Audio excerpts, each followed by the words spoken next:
Hello, welcome, and good evening. Well, good evening as in 8 o'clock in Jerusalem, 7 o'clock in Johannesburg, 6 o'clock in Manchester, and late morning in Denver, Colorado, which is one more reason why we should be grateful for our guests who's joining us from there this evening. Hi, I'm Akin Ajayi, and I am the co-editor of the Tel Aviv Review of Books.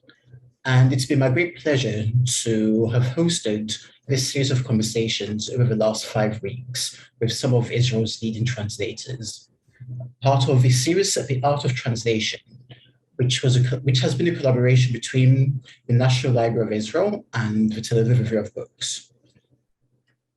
Over 5 Sundays in August, I've talked with some of Israel's leading translators about their work and about their relationship with the Hebrew language. Today, it's an absolute pleasure to be joined by the very accomplished and very experienced Hebrew translator, Jessica Cohen.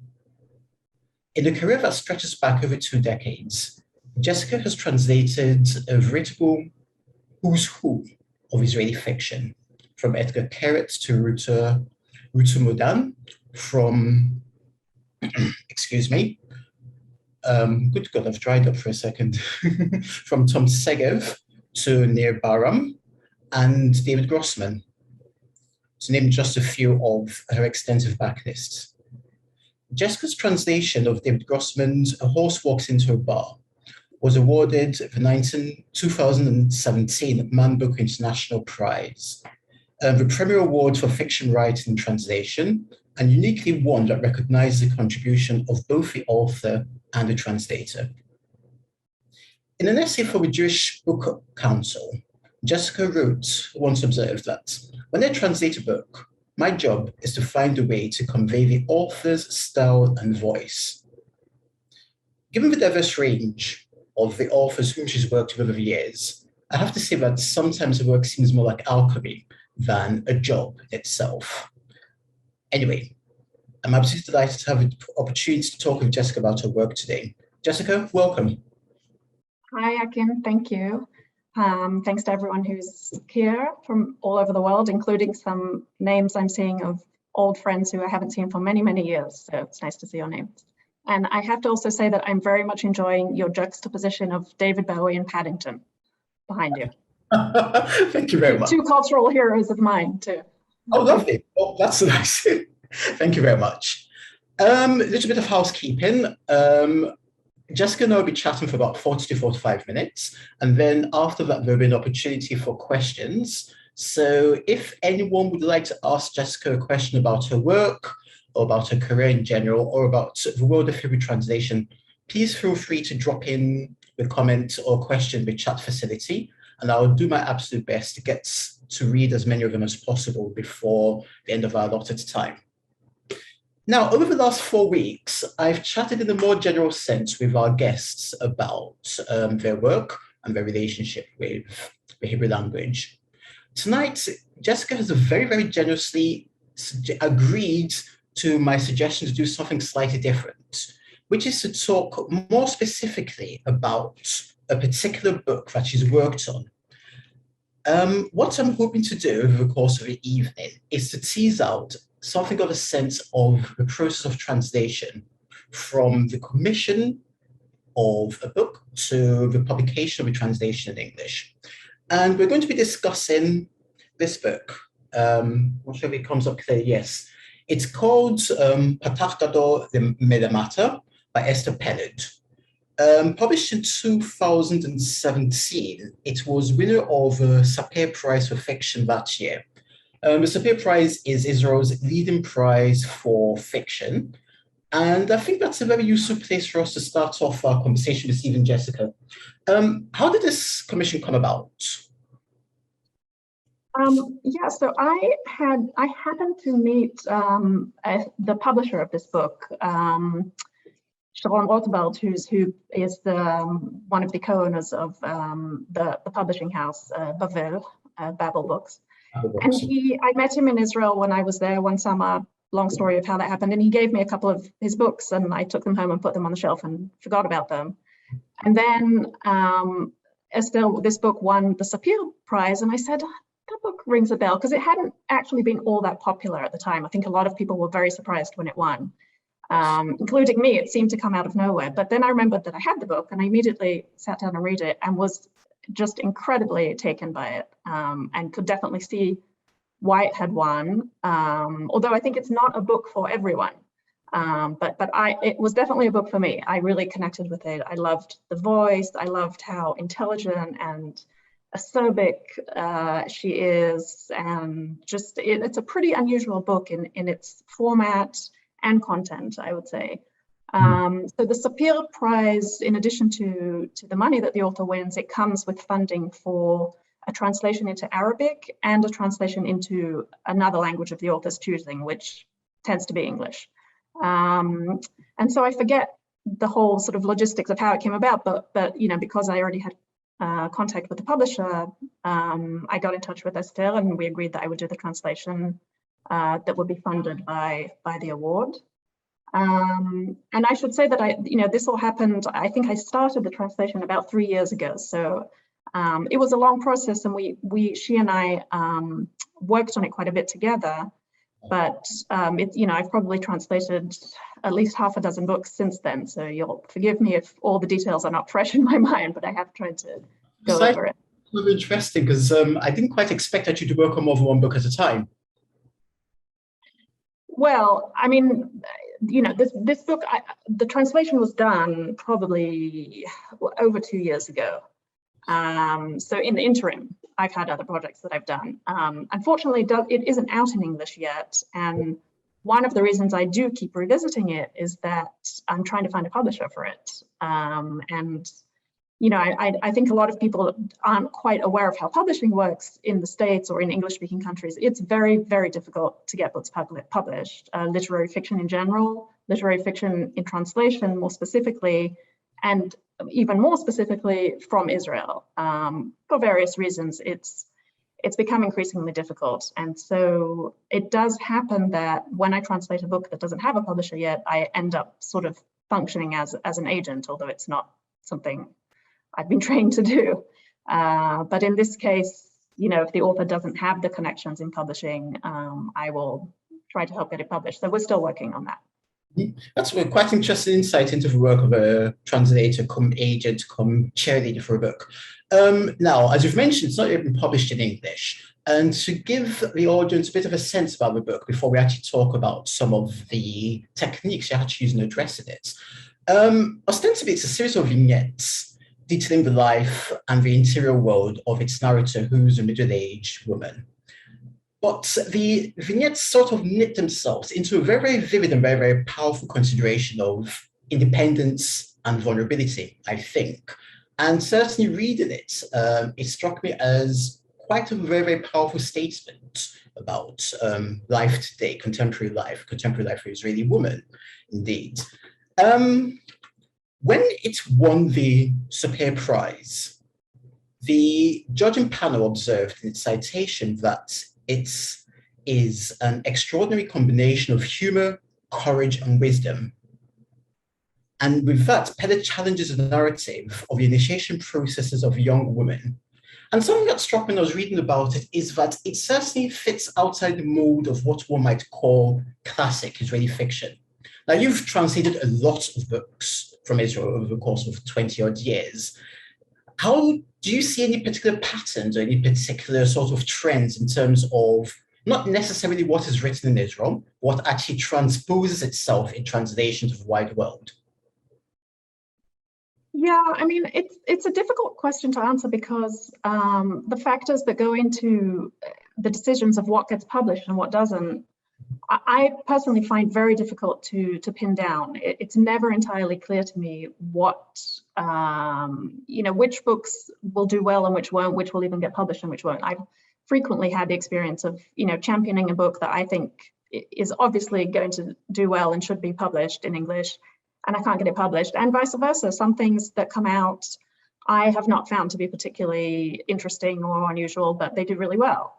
So it's hard for me to speak of trends. I think on the whole, there's a tendency among American and British publishers to want Hebrew literature, and I think this is true for many other national literatures too, that sort of addresses the themes that they already take to be representative of Israel.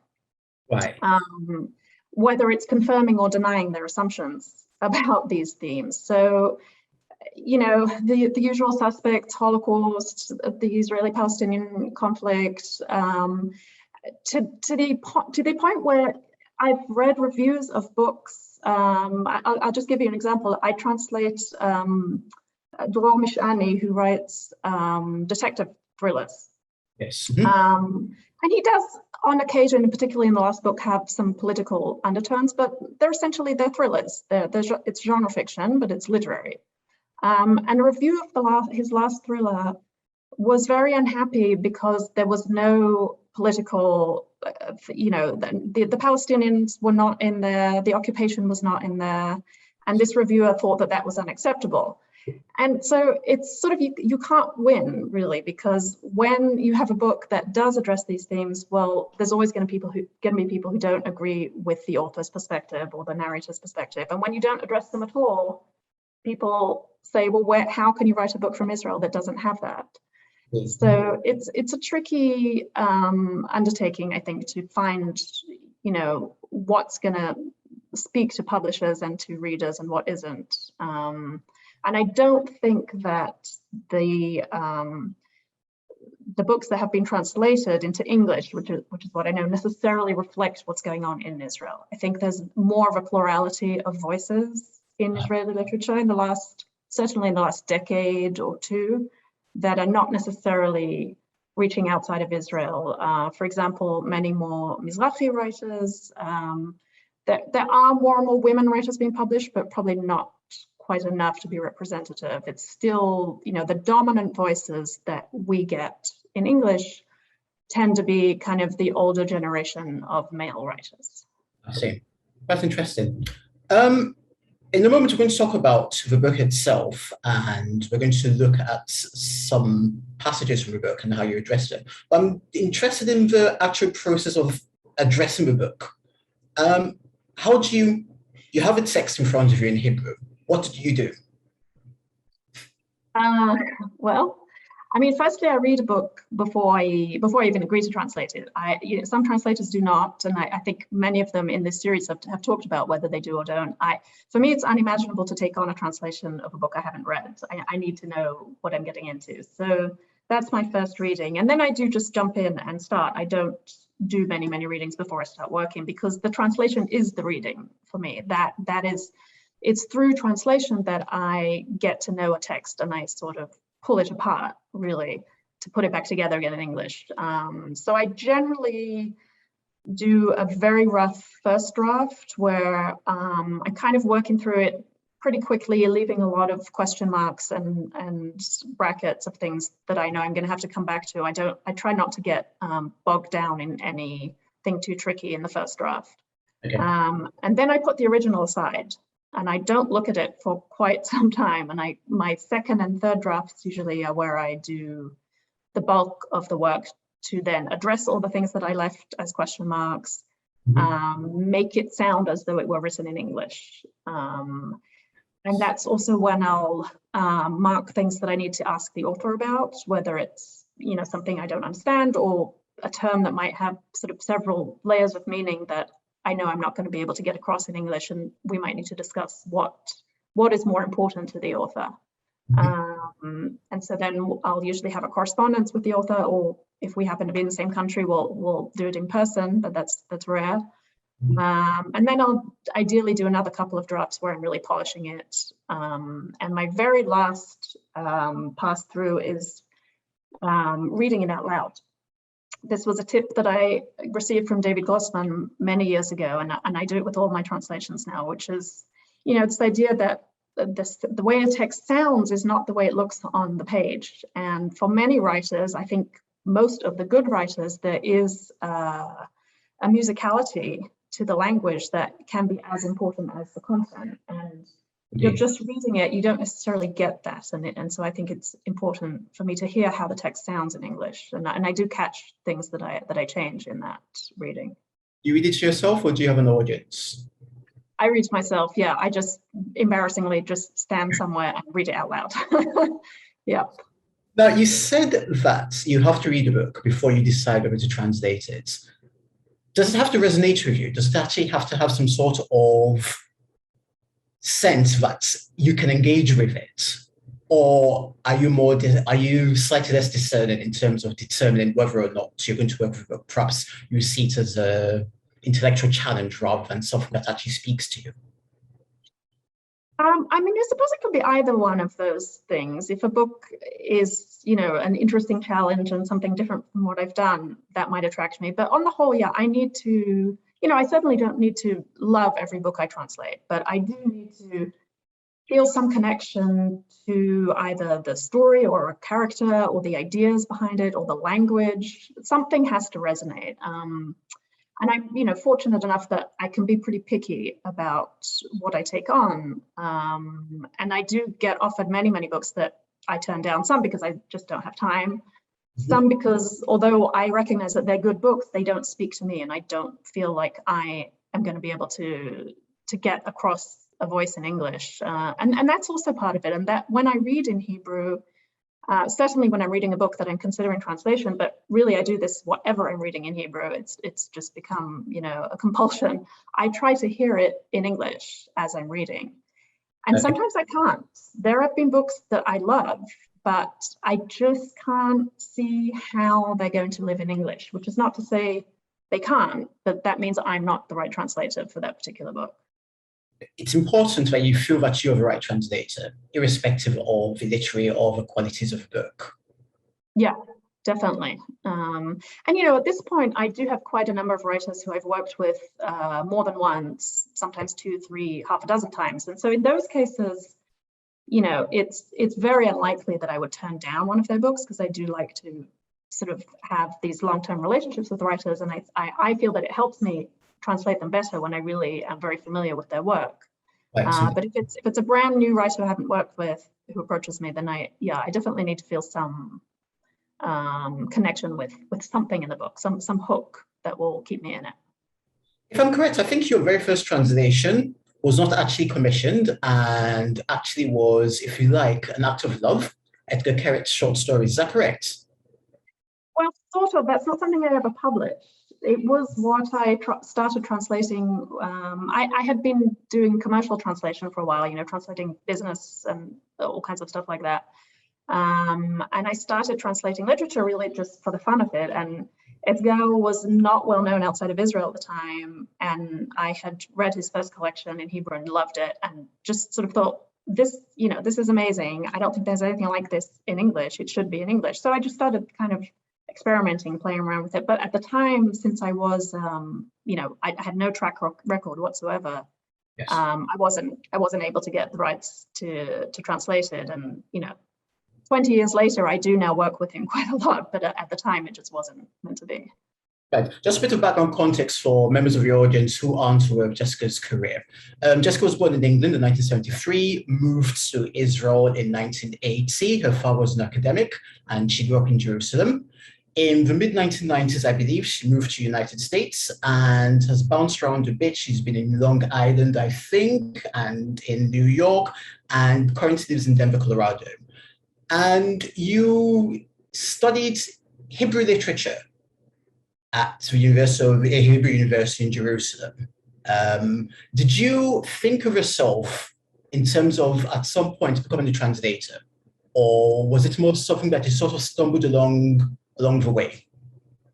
Well, one small correction, I actually studied English literature at Hebrew University in Jerusalem. And not because I thought I was going to be a translator, because it was just what I was interested in. I had no idea what I was going to do when I grew up. I mean, that took a while. I came to the States and still didn't know what I was going to do. And I sort of very fortuitously landed in a software translation job. And that was the first time I had done that and sort of started to think that perhaps that might be, something I want to do. And for various reasons, I had to leave that job, but ended up freelancing doing translation work and sort of built up a translation business. And as I mentioned before, literary translation came first as a hobby and then took over. And I did then go back to graduate school and studied Near Eastern Languages and Cultures was the name of the program. So I did do quite a lot of Hebrew literature then. I also studied Arabic with the naive hope that I could have good enough Arabic to translate from one day. That didn't happen. And I studied a little bit of literary translation. I'm of the generation where most translators I know who are sort of my peers don't have formal training in literary translation. Most translators who've started off in the past decade or so do. There are more and more translation programs now. But at the time, I stumbled into it, and that's what most of my colleagues have as well. Okay, right. Now, when we were discussing structure this evening, you sent me a page of the book Patachado de Mata. And it's interesting because the translation itself works in a play of words. I'm not entirely certain would work properly in English. The formal translation in English is pretty wide underneath, I think. Is that correct? Pretty wide open is our working title, I should say. The title of the book is problematic. I mean, I think it's problematic in Hebrew too. I like it, but it ended up just not working in English very well. And Esther and I had a lot of discussion about what to do with the title. And our current working title is Pretty Wide Open, Terribly Romantic Stories. But that may change. So you sent me a chapter. It's a very, very short chapter, less than a page. And in English, it's called It Never Comes. And I read it in English. And then I looked at your notes. And I thought to myself, this is interesting, but I'm not quite sure I get why you've highlighted these bits and pieces. And then I went reluctantly to the Hebrew. I read Hebrew very, very slowly. And I realized that it's a contradiction, it seems, because there's a real depth to the art of translating. In a relatively short passage of 3 paragraphs, there are several points where one finds oneself hesitating and thinking, how does this work this way or that way, and how? And I was struck not just by the fact that, in a sense, for the monoglot, your work is almost invisible. But at the same time, it's quite influential. I'm not quite sure how you play that trick off. Let's look at the examples you've given. So the title of the chapter is It Never Comes. And in Hebrew, it is Lo Tavo. Do you want to say a little bit about that? Yeah, so what I did actually is I looked back on my very first draft, and my first sort of title that I threw out on the page for this chapter was, well, I have in brackets either you/it will not come. Yes. Because I didn't know from the title in Hebrew, Lo Tavo could be the second person, you will not come, speaking to a male. It could potentially be referring to a feminine third person, and I just wasn't quite sure, even after reading the chapter. We ended up with It Never Comes. I have to be perfectly honest, I don't remember how we ended up getting to that, but I'm sure it was through a discussion with Esther about where the title came from. Because this chapter, the book has, as you mentioned, it's sort of vignettes that are all linked, and they're told by the same first person narrator. Yes. Some of them involve, actual, I hesitate to even call it a plot, because the plot is very secondary here, but there are real scenes and recollections of things that happened. Right, yes. But there's also a lot of meditations and stream of consciousness, and usually to the extent that there is a story, it's a springboard for her thoughts about the ideas behind what's happening. And in this case, most of the quote unquote action is imaginary. She's sort of considering possible scenarios that could happen between her and this man who she's seeing. Yes. And I think that's what the Lo Tavo is implying. All of these things I'm imagining here are not actually going to happen, is what the narrator is saying. It does occur to me probably wasn't about the man, since he is very present in this narrative she has in her head that she discusses over the course of this chapter. Yeah, yeah. And it's this, I also chose this passage because it's quite typical of her writing, at least in this book, in terms of register. And this is something that I come across very often in almost everything I translate from Hebrew, is that Hebrew tolerates, and I think even encourages, a pretty wide range of registers sometimes within the same sentence. So yes. You could find, very high register, even biblical Hebrew, together with colloquial slang, and it somehow works in Hebrew, and it doesn't particularly stand out as, grating. And that's really difficult to carry across into English. And I think into most other languages, English just doesn't really allow for that wild swing of register. And it ends up sounding a bit forced often. So example from this passage. Yeah. So just in the first paragraph, I'll just read a little bit in Hebrew. אני מתריעה מראש על מנת שתוכל להחליט, עכשיו ומיד, אם נכון אתה לכך, אם לאו, ואילו אני בשלי. So that is a pretty high register. It's not the way you would expect to hear, a contemporary middle-aged woman speaking, certainly not. And in other parts of the book, there is very colloquial spoken language. So in the English, and again, I'm kind of looking at my first draft compared to what is currently the final draft, although it's never really final.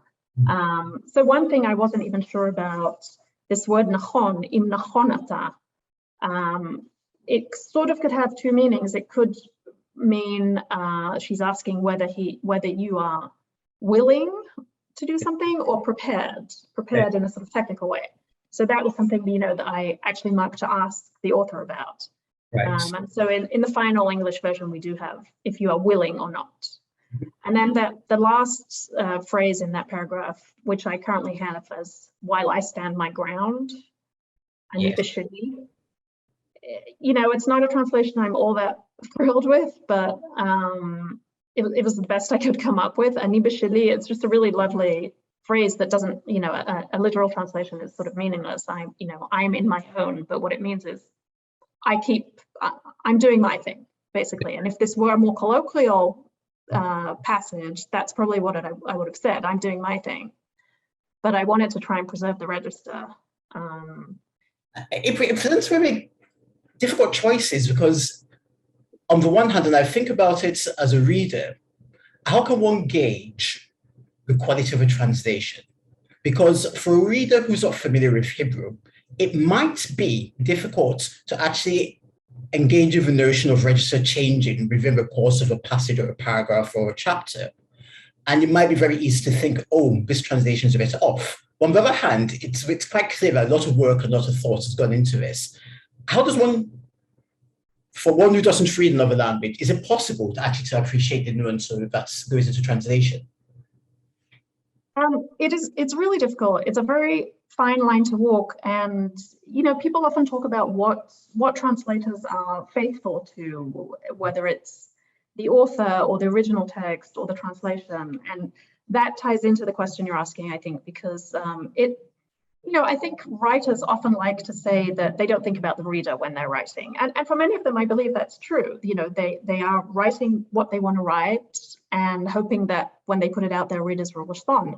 For translators, it's a little bit more tricky. I think it's harder for us to get away with this sort of romantic notion that we're writing because we write, and because we do have more of a job to do, that is to convey the original text to the readers in translation.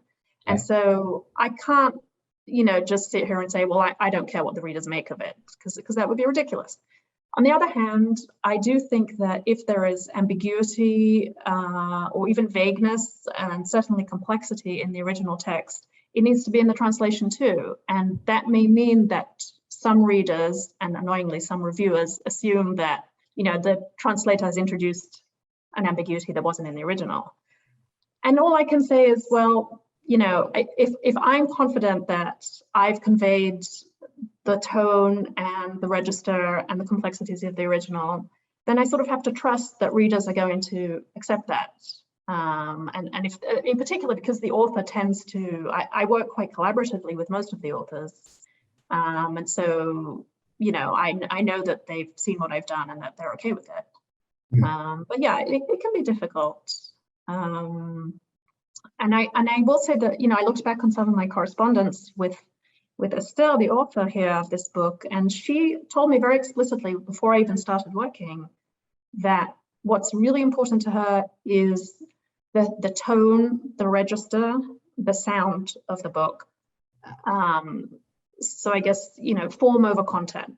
And she actually sent me, not the whole book, but I think she sent me a file with the first part of the book, the first third or so, in which she had marked some things and said, you know, this needs to be a really low register. This needs to be high. This, try to preserve, there are some parts that have, there's a lot of wordplay. There's also quite a few sections where she has alliteration or rhyming, and she had marked those and says, you know, if you need to change the content, even the meaning of this, in order to preserve the rhyme or the alliteration, then that's what you should do. So she really gave me explicitly sort of her priorities for the text, which is really helpful because sometimes you don't know if I'm not going to be able to get everything across, which should I be giving priority to? And for an author to tell me that very clearly is helpful. Is it helpful to work with an author who has a good command of the English language, if not of translation level? Do you find it's helpful, supportive, or do you feel it's somewhat like someone sitting on your shoulder and marking your homework before you finished it? Yeah, it's a double-edged sword. I mean, certainly as a translator into English, I'm subjected to more scrutiny than, you know, the translator into Korean or, you know, Icelandic, right? Because most Israeli authors do speak English. In some cases very good, in some cases really excellent, in some cases mediocre. But even the ones who have mediocre English think it's really good, and that's where the problem lies. So it's only a problem if the author's English isn't as good as they think it is.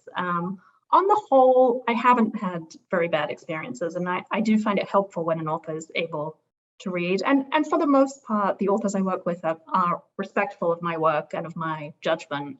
And they might sort of, you know, if they're reading the whole translation, which they don't always do, not everyone has the time or the ability to read a whole novel, you know, in English. But usually they will mark things and say, you know, I just want to make sure this means what I was trying to say, or I'm not familiar with this word.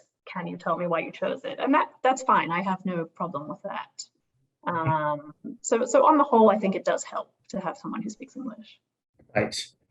So you've talked a little bit about getting into the head of a character, I suppose, because certainly the changes in tone represent the character's emotional state of mind, which is very, very important to get across.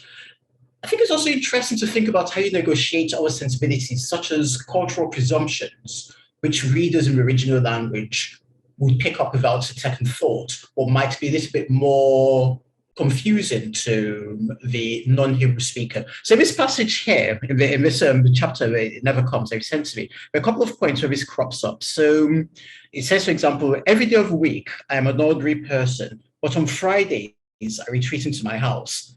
Fridays obviously has a resonance because Friday is the first day of weekend in Israel, but that's not something that many people would know.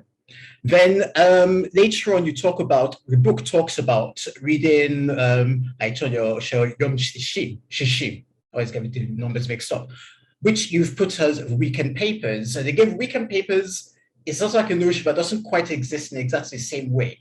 Do you come across this a lot? And do you feel the need, the obligation, the right to exercise some sort of editorial judgment in reconfiguring the notion into one that the target audience would be able to engage with? Or do you keep it in the original sense and hope that they can work out for themselves where the narrative is going and what it actually means? Yeah, I mean, that's sort of the big difficulty of translation. It's not the words, it's what's behind them and what they convey. And I'm not sure that I can give a rule of thumb, really, because it very much depends on the text. It also depends on what part of the text something appears in. When there's a very specific cultural reference, a name or a concept, and it's in dialogue, it becomes much more difficult to handle, because you can't, dialogue has to sound real. You have to be able to hear a person saying it. So you can't really sneak in explanations of anything in dialogue. When it's in the narrative, you have a bit more leeway to use what translators refer to as stealth glossing, where you're glossing a term, but in a way that should be invisible. So, the example you gave from this passage, where in the Hebrew it's just לקרוא עיתונים, to read the newspapers, I added to read the weekend papers, in the hope that that just gives a little bit more of a sense of the feeling of Friday, which every Israeli knows, right? And in most of the rest of the world, Friday is just another day of the week. But in Israel, it has that very particular feel that I think she's getting across here, where, it's the weekend, but it's also, shops are still open in the morning, so you're buying your stuff for Shabbat, and then you can finally get home and you've got everything you need, and you sit down and read the weekend papers. So my hope was that just that little addition might just push the reader in the direction of understanding what this atmosphere is that she's trying to describe. Sometimes that's not possible. Sometimes, again, depending on what the term is, I might drop it. If it's really, going to be so unfamiliar to the reader that it's not going to give them anything, and if it's not terribly germane to the particular passage, I might drop something. But usually I try to find, a little way to kind of nudge in some more context. And what I never do is add a footnote. Authors often want me to. And I think in the 20-something fiction books that I've translated, I've never had a footnote. And it's sort of considered not done among English language literary translators, not in other languages. There are languages where everyone's quite happy to add footnotes all over the place, but I really try not to do that, because I think it turns people off when they're reading a novel and they see footnotes. Oh, that's really interesting. As it happens in this context, I think it works because the chapter, this chapter, is talking about how one relaxes and one unfolds at the weekend and sort of like sheds one's skin, sheds one's protection. But we see some conflict, kind of friction between them. So it actually fits into the context very, very well. When I read the Hebrew translation, I realized that there was a passage missing from the Hebrew that doesn't appear in the English. And I wondered whether this was an editorial choice on your part, or if there were other considerations that led to this chapter, this section, this paragraph not being included in the English translation. Yeah, so there's a very short paragraph at the end of this chapter. When I sent Estelle my translation, she just put a comment on it saying, I think we can do without this. What do you think? I certainly would never remove a whole paragraph just on my own. If I felt strongly that it didn't belong, I might query the author about it and say, does this really need to be here? Although I'm not honestly sure I've ever done even that. But authors do sometimes, I think sometimes they can't resist the opportunity to rewrite. And the translation is that opportunity for them. And in some cases, I think it is legitimate. And, maybe they feel that it wasn't edited the way it should have been originally. Sometimes a long time has gone by in between the original and the translation, and they're in a different place, which usually means they don't want to deal with it anymore, which I understand. But in some cases, it means that they see the text differently and they take the translation process, or sometimes the process of it being editing when it gets to an English publisher, as an opportunity to rewrite things and to do things they might have done differently. And that, that can be difficult. It certainly adds a lot more work for me. And on occasion, it has really crossed the line to the point where I felt like, okay, this just needs to end. I've got to, put a stop to all this rewriting. Right. But I also find it interesting because it makes it more of a collaborative process. And I've come around to the idea that having a book published in a new language for a new audience can be a legitimate opportunity to rewrite some things, to adapt some things. Not, nothing too extreme, of course, but I think if an author feels that, this shouldn't have been there in the original, or this should sound different, it's okay to do that. Some translators and some editors feel very strongly that that is not okay, that the translation should always reflect the original as it was. But I'm not so strident about that.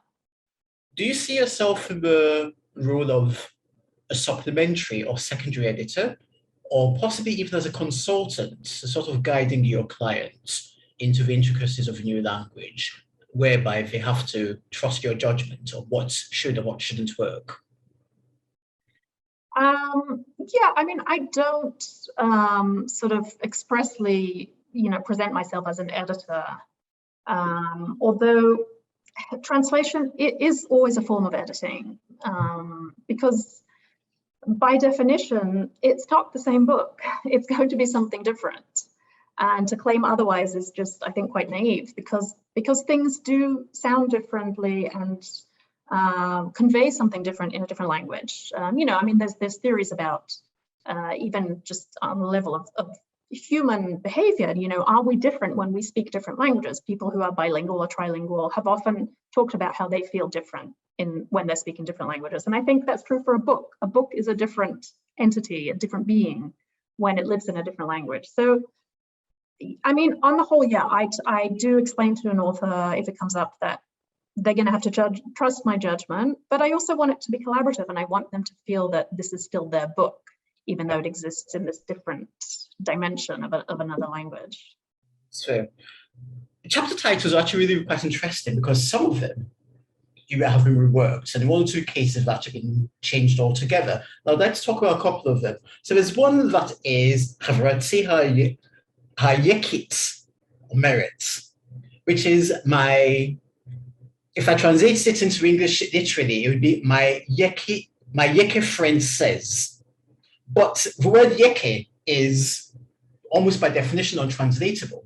And you've given it a totally different, not a totally different, but a somewhat different title. Could you say a little bit about that? Yeah, so this is a great example.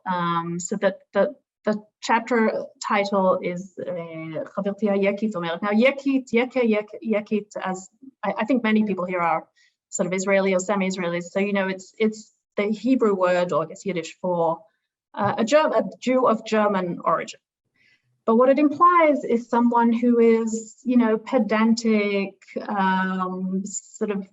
too concerned about details. It has a pretty negative connotation. It's a word that you could say it about someone who isn't even of German origin. It's just become a descriptive, an adjective. So obviously there's no way for me to get all that across in English. I couldn't just use the original term in transliteration. It wouldn't. Some people would get it, but I can't assume that most readers would even know what that meant. So I kind of brainstormed a lot of adjectives. I had persnickety and punctilious, which is what I ended up with. My punctilious friend says. Which, again, now that I look at it, kind of like my writers, now that I'm looking at my translation, I want to change everything about it, because I'm not sure that it really works. And this is not just a word that appears in the title. It appears, I counted 13 times in that chapter. Over and over again, this is how she refers to her friend. I don't think we ever actually know the friend's name. This is just what she's called. And yeah, this is a major problem. I don't know that I've found a good solution. This is probably one of those things where when it ends up with a publisher, then the editor will kind of have to weigh in and say, and they very well may say, this isn't working, we've got to find a different solution. But for now, I went with punctilious, because that to me is kind of the overriding aspect of what we say when we call someone a yeke, just like, too exacting. Like, if you have to choose between two possibilities, one in American English and one in British English, and the two are different, which would you go with? That's a complicated question for me, because I'm British originally, but I left England when I was 7. I've lived in the States for 2.5 decades, and usually when I'm translating for a publisher, it's almost always an American publisher. So I've become used to translating into American English. Occasionally I do work for a British publisher. In fact, I'm doing a translation now for a British publisher. And I had said to them, oh yeah, I'll do it in British English, no problem. But I'm finding that it's difficult for me because I've been surrounded by American English for most of my adult life. Yes. Often I use an American phrase that I don't even realize is an American, but also the other way around. Sometimes I use something British and people here say, what? So I don't know what my English is anymore. And given the choice, it would depend on who's commissioning the translation. And I even if it's not for a publisher, I try to find out, what are you going to do with this translation? Where is it going to go? Who's going to read it first? And based on that, I might make those choices. Conscious choice. Another chapter in Hebrew, it's called Hada'at, in brackets, Hanotenet. And Notenet is a very, very colloquial word in Hebrew that means something that is quite difficult to translate into English without actually being borderline offensive, I think. And you've given the title, putting in brackets some thoughts in. Can you talk a little bit about that? Perhaps I start by explaining what the typical Israeli would understand by the word notenet in this context. Yeah, so if you just read the title of the chapter without reading the text itself, it's, as you said, hada'at is in parentheses, hada'at notenet. And that phrase, hada'at notenet, again, it's very difficult to translate in any, literal way that makes sense, but it means something like it's reasonable to think, it's reasonable to think that, it's reasonable to say that. This is not something that has an equivalent idiom in English. When you read the chapter, you realize that this notenet has a double meaning. And like she has quite a lot of things here that have, a secondary meaning that is related to sexuality, to relationships between men and women. And this is one of those. So notenet in colloquial English, I don't know if Israelis still use this, but when I was growing up, certainly, if you said about a girl, always a girl, never a boy, shehi notenet, it means she puts out. That's what we say in American English, at least. Someone who's promiscuous, that's what you used to say. She gives is the literal translation. Yes. And that's what she's talking about in this text, is this idea of a woman's value being tied to whether she gives or not in a sexual sense. And so, as I said, the equivalent that I came up with in idiomatic American English is putting out, because that's what people say. Hopefully no one says that anymore, but that's what they used to say. So I came up with kind of equivalent, sort of double entendre, which is the current English title I have is putting some thought in. So the putting in is where you get the sort of sexual undertone, and then putting some thought, which is an idiom that you use, put some thought into it, because that's what she's doing here. She's sort of exploring ideas and thinking through these ideas about sexuality and relationships. And that's something that she does in several of the chapters in the book. So, yeah. Once you complete a translation, does it have an afterlife? In the sense that, do you finish it, submit it, and move on to the next thing, or do you find it comes back to you in strange ways at different points in time? I have several projects that I now refer to as zombie translations because they just will not die. I think it's partly because I've translated so many things and I do work with authors repeatedly. Things just keep coming back. So very often I think a translation is done, but then it goes through a whole long process. It will get to, sometimes if the author has an agent, the agent will do a stage of sort of editing and weighing in on it, and then I have to go through that. Then it'll get to a publisher where there's an editor who will edit it, and I go through the edits. Then there'll be proofreading, copy editing. Books in English tend to go through a lot more editorial stages and take a lot longer than books in Israel do. So the authors are often very surprised at how much editing their books go through. Once they get into English, because they think, they're done, we're done. The book already was edited in Hebrew. What's going on here? But that's generally not the way it works. And so, yeah, there are times when I feel like I'm spending more time on previous projects, sort of tying up loose ends, than on new current translations that I'm doing. And it's, you know, a lot of translators have a similar problem, and we're always kind of discussing what, you know, because most of us are trying to make a living doing this, and we haven't necessarily been compensated for all this extra time that we're spending. But on the other hand, you know, I do feel a sense of authorship on my translation, so I want to be involved. I don't want to let things just go out with my name on them when I haven't had the opportunity to review them. So it's something that I've sort of come to accept as part of my job. Right. Have you ever been in a position where you've considered or actually asked for your name to be taken off a project because you feel that the version that's going to be put out differs radically from the work you put into it? No. I have heard, I mean, I know of colleagues who've had that experience, not often. It hasn't happened to me. I'm pretty, I tend to review my contracts very carefully and closely, and I negotiate them, and I don't sign a contract that doesn't give me the opportunity to review edits and proofs, which is, you know, not to say that on occasion they haven't slipped by anyway, because not all publishers are scrupulous about respecting the terms of their contract. But no, that's never happened to me. Did you learn this a hard way or the easy way in terms of scrutinizing your contracts and being very clear about what your contractual rights are? I'm sorry, you just got cut off a little bit. Wondering whether it came naturally to consider your contract before you actually start work, or if it's something that you had to learn over the course of finding your feet in the world of translation. It does not come naturally to me. It's probably my least favorite part of my job, is all that dealing with contracts and rates and terms and all of that stuff.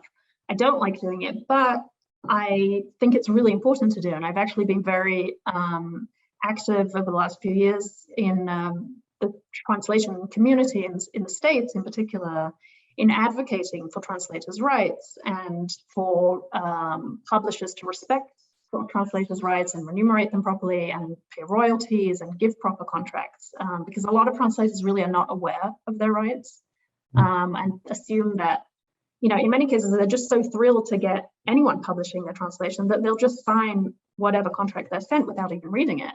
And that's obviously a big mistake. So in terms of sort of advocating for the profession, I do feel that it's important that I review contracts and negotiate terms I'm unhappy with.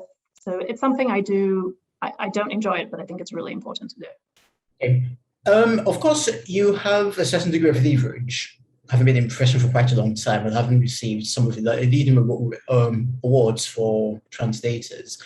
And I'm wondering whether you feel that, now I do know that you're very, very vocal about, as you said, translators' rights and about acknowledging the role of a translator in the process of producing a book.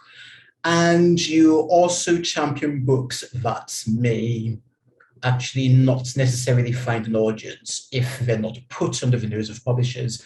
What else can translators do to foreground their work and to foreground the, I think, important role they play in literary writing?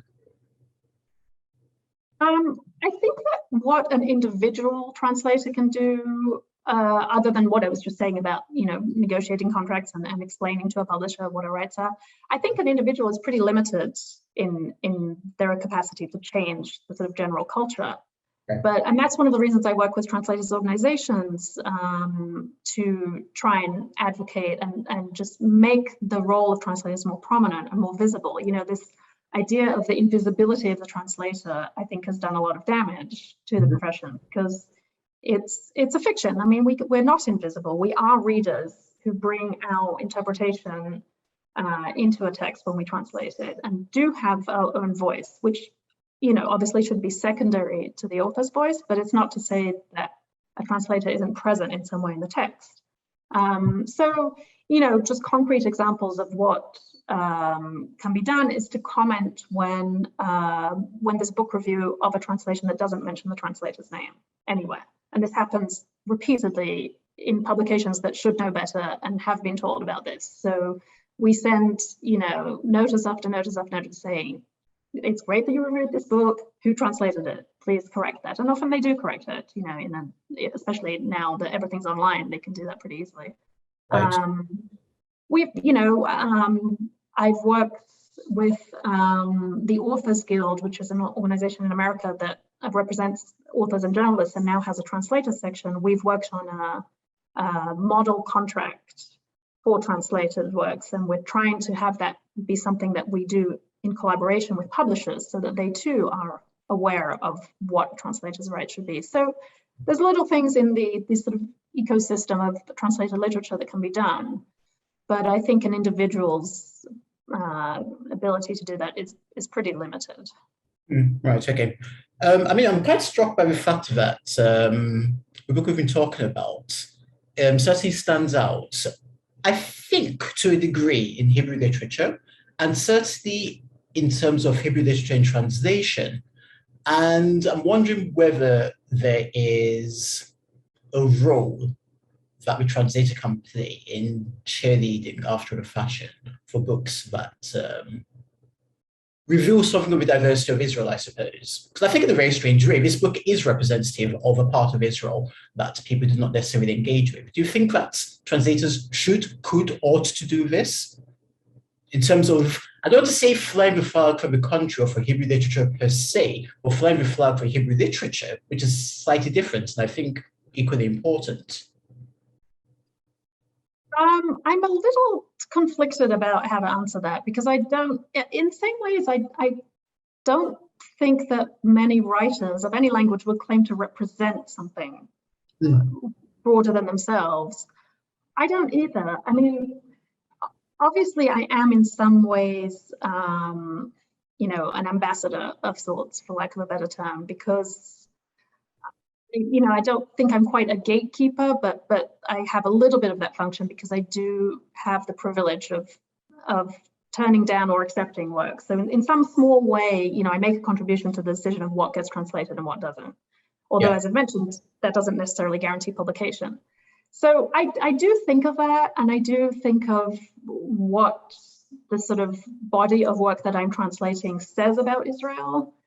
And I suppose, you know, all things being equal, which they never are, I would tend to prefer a work by a female author or a Palestinian Israeli author who's writing in Hebrew, or a Mizrahi author, voices that have been marginalized traditionally in both Israel and outside of it. But, you know, that's a very kind of broad rule of thumb. Really what it comes down to is, when I read a book that is under consideration for translation, do I think it's a good book? Is it written well? Is it offering some new perspective, regardless of the identity of the author or the narrator? That's really what's important to me. Is it good literature? Is it good writing? Also because that's what makes my job more enjoyable. If something's well written, I'm going to enjoy translating it more.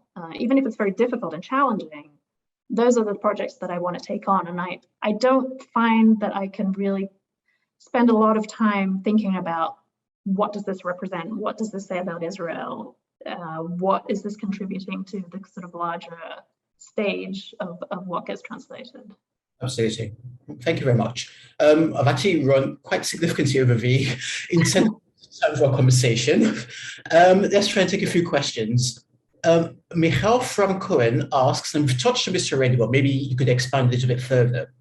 Was there any book you decided to translate on your own without a publisher contacting you? So we talked about Edgar Keret at the beginning of a career. Are there any other books that you've chosen off your own back to translate without a publishing contract? I mean, I would never translate a book without a contract, but that contract could be with the author. So the next big project that I'm doing is to translate a book by Leah Aini, Veret Lebanon, Rose of Lebanon. And that I have not had any contact with the publisher. It's all been through the author. It's a book that I read because I came across it and I sort of fell in love with it, and have been in touch with the author for years and years trying to get this project off the ground. And I recently got a fellowship to fund the translation, because that's also often an issue, is who's going to pay for it. Yes. Most authors don't have the means to pay for a translation. So that's an example of a book that I'm doing. My contract is with the author, and I don't know what's going to happen to it. I mean, I'm hopeful that we will find a publisher, but it's kind of going to be up to me. Right. And there are a couple of other examples like that, increasingly so, because as I said, it's become so difficult to find publishers. And often the publisher will want to see an entire manuscript before taking something. And that means that I have to, ideally there might be an agent in the picture, and that makes everything easier. But there are cases when there's been a book that I really think is good and I really believe in. And if the author is able to find funding, or if I'm able to get a grant, then I'll do it that way. Is the market contracting, or is it that interests are being scattered amongst other things? In the sense that it's increasingly difficult to find publishers nowadays. I think there are different reasons, and I'm not sure that anyone knows exactly what the reasons are. Partly it's a question of style, of, fads come in and out. Israel, to be fair, for a small country, there has been a lot of Israeli fiction published in translation. I don't think that we can really grumble about that. And, maybe it's someone else's turn now. So there are other countries that are sort of fashionable now. There's a lot of Thai literature coming out, for example, and, there are political issues too. I think that BDS has had an effect, even if a publisher is not explicitly saying, I'm boycotting Israeli literature. In the back of their mind, I think some editors are thinking, do I really want to get involved in that? Do I really want to open myself up to criticism and to protests? So I think that has played some role. Right. Okay. Yeah. Olga then asks, we've touched on the first part of her question. The second part is, would you retranslate anything you've translated before? Not if I want to pay my bills, because I don't have time to do that. I mean, yes, I would love to. Every time I look at something I've done, I always concede ways I would do it differently now. But in the same way as an author does, at some point you just have to say, okay, it's done, it's out, and you move on to other things. So no, I wouldn't do it in any formal, publishable way. No. Right. Okay. Judy Cohen asks, do you have a problem with deadlines, especially when you have a book with many such difficult choices of term? And I suppose aligned to that is a question of how long are you usually given to work on the translation? I have a pathological fear of missing deadlines, and I don't think I've ever actually missed a deadline, which is kind of astonishing. But yeah, no, I tend to stick to my deadlines. I mean, on rare occasions when I've seen that it's just not going to happen because things are going on in my life, I will ask for an extension. And one of the things that I negotiate in my contract is to get a reasonable deadline. So if someone asks me to translate a 500-page novel in 3 months, I'll say no. And generally I think probably 4 months is the absolute minimum for me, and that's for a short book, say 200 pages or less. Generally, I would get at least 6 or 8 months, and in some cases a year if it's a long and or difficult book to do. Because also, I often have all sorts of other things that I'm doing at the same time. I usually have one novel that I'm working on, and then other shorter things that will come, an essay, television series pitch, just little things like that I sort of supplement my work with. Or the kind of zombie projects that I mentioned before that always seem to be popping up in my inbox. Can you just do this? Can you just do that? So I try to allow myself enough time for each project. Right. You've translated Ruta Mudan. I wonder, are there any complications to translating cartoon fiction as opposed to written fiction? I find it much easier and kind of fun because really you're translating dialogue, which is always my favorite part of a novel to translate. So in graphic novels, that's essentially all there is usually. It's easier to read, I can tell you that, yes. Yeah.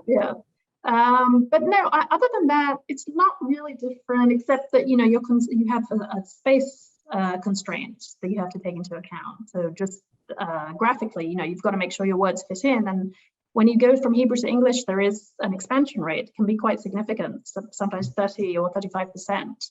So that's one thing you have to take into account with comics. And I haven't done all that many other than Walter's book. Right. Okay. Just seeing if there are any other questions. Olga asks, have you ever had to fight for a translation choice you made? You sort of talked about that, but has there ever been anything that you felt really passionate about that needed to be kept in? Fight is a strong word. I tend not to do that. There have been cases where I've really kind of put my foot down and had to explain, really make a case for something. Generally not with the author, more with an editor. Okay. I mean, I've had fantastic editors who've done great work and have improved the text.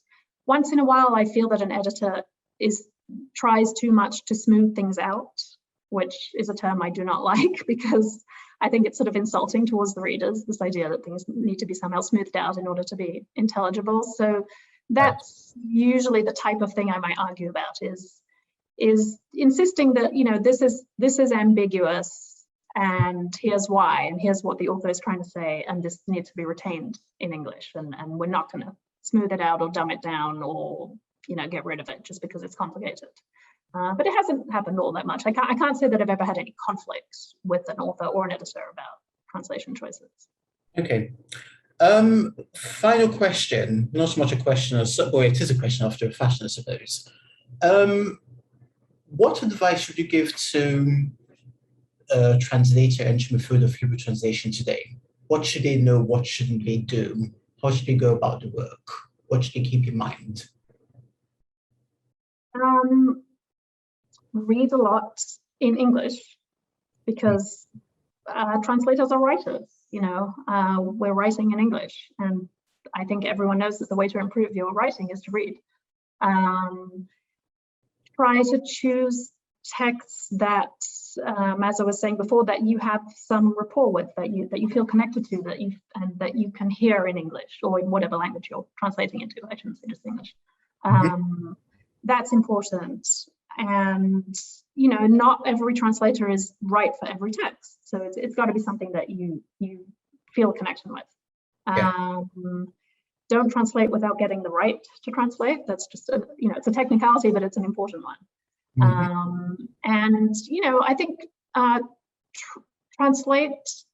I think you need to recognize that translation is a form of writing, and the first draft that you get on the page is not going to be good enough. So you rewrite. And really, I think the most important thing, at least that has improved my work, is to be willing to depart from the original, to take some license. Now, it's a tricky piece of advice to give, because I don't think you can start off that way. I know that my early translations were much, much more literal, much closer to the original, and I don't think they were very good as a result. Perhaps that ties into one of the questions before about whether I retranslate something. I probably would really want to if I read my early translations, and I would do a better job now. But it's a process you have to go through of gaining the confidence to say to yourself and to the author, I have to take this license to stray from the original in order to create the same effect in the translation. And that's, it's something that you kind of learn to do as you go along. But yeah, don't be afraid to go far away from the original if you think it's going to be better for the translation. Right. I suppose it's a confidence that has to be earned, rather than to be assumed. Jessica, thank you very much. As ever, it's been a fascinating conversation, and it's been a pleasure talking to you once again. Before we finish, I'd like to first of all say thank you to everyone who's contributed to what has been a very, very engaging month of talking about translation and the Hebrew language. I'd like to thank Doran Levin, Aviv Zuda, and Tad Walensky of the National Library for their technical support over the 5 weeks. I'd like to thank Olga Lempert of the Gesher Europa project. This was Olga's idea, and she's been tireless in putting things together and liaising and with ideas, and I can't thank her enough. It's been wonderful working with her. Of course, I would like to thank my guests over the last 5 weeks, Hillel Hawkin, Lydia Zesquit, Chaim Watzman, Yehuda Shenchav, and of course, Jessica Cohen, for their fascinating contributions to our broader understanding of the work of a translator and their engagement with the Hebrew language. And finally, I'd like to thank your audience for turning up and being curious and being interested. It's been a pleasure having had the opportunity to do this, and I'd like to thank you all very much for joining us. Tad's now going to put on the microphones, and anyone who would like to say thank you to Jessica will be welcome to do so. Thank you very much. Sorry, Jessica. Oh, sorry, I just wanted to say thank you too. Thanks to Akin and to all of you and to the library for hosting. Yes, before I will unmute you all, I would, on behalf of the library, Akin, I would really like to thank you for the whole series you built it together with Olga, and Olga, thank you as well on behalf of all the team. And to our audience that you stayed with us through all the series, and hope you will join another lectures and discussions soon. And now I will indeed unmute you so you can say hello.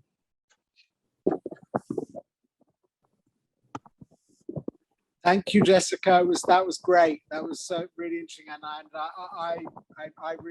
thought your last point about you know, rewriting stuff was having the confidence to sort of rewrite things was really important. And I also want to add to thank Akin again, who's just been brilliant over these last 5 weeks with all the different guests and all the different themes and holding everything together. He's done a great job, and at the Tel Aviv books, we're very proud of him. So thank you, Alex. Yes, and I wanted to say thank you. That was the most interesting hour of all the ones that I've listened to. And especially I enjoyed the examples of translating difficulties and so on and so forth. And so I want to thank you both, and the National Library, of course. Thank you very much. Thank you. Can I just once again, I can say thank you very much, and of course to Jessica and all the other people. It's been an absolutely fascinating 5 weeks, and I've really enjoyed tuning in on 6 o'clock. And I know there's other events coming up, so thank you all very much indeed. Thank you. Thanks. Just like to say thank you, and excellent series, and thank you to the library. I find these your seminars always incredible. Keep up the great work. Really appreciate it. And I think anyone would like to say anything else? Okay, so thank you all, and have a good night. Either good day, Jessica, and all the audience in the States or other parts of the world. Thank you, Ted. Thank you. Thank you. Bye. Bye-bye. Thank you.